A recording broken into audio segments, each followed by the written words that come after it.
विश्वेश्वराय नरकन्नावतारणाय ज्ञानप्रदाय करुणामय सागराय कर्पूरकुन्दधवलाय जटाधराय दरिद्रदुःखदहनाय नमः शिवाय गौरीप्रियाय द्विजराजकलाधराय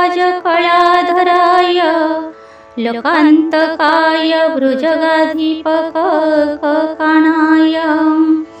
गंगाधराय गजदानविमर्दनाय दरिद्रदुःखदहनाय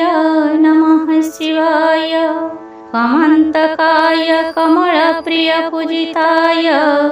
नेत्रत्रयाय भवरोगभयापहाय दरिद्रदुःखदहनाय नमः शिवाय दिव्याय दिव्यवसनाय गुणान्नकाय भानुप्रियाय भवसागरतरकाय तेजमयाय अखिलकपिसंस्थिताय दरिद्रदुःखदहनाय नमः शिवाय चर्माम्बराय मतभस्मविलोपनाय भालेक्षणाय फणिकुण्डलमण्डिताय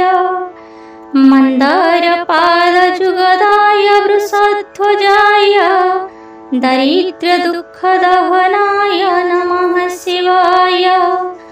पञ्चाननाय फणिराजविभूषणाय स्वर्गपवर्गफलदाय वरप्रदाय व्यामसुकाय भुवनत्राय मन्दिताय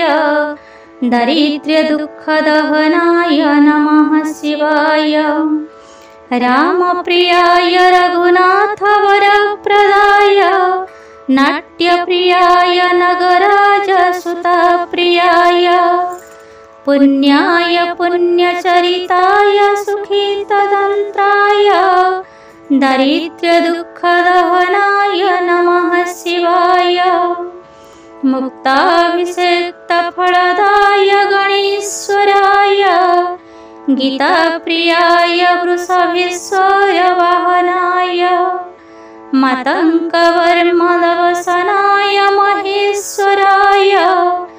दरिद्रदुःखदहनाय नमः शिवाय।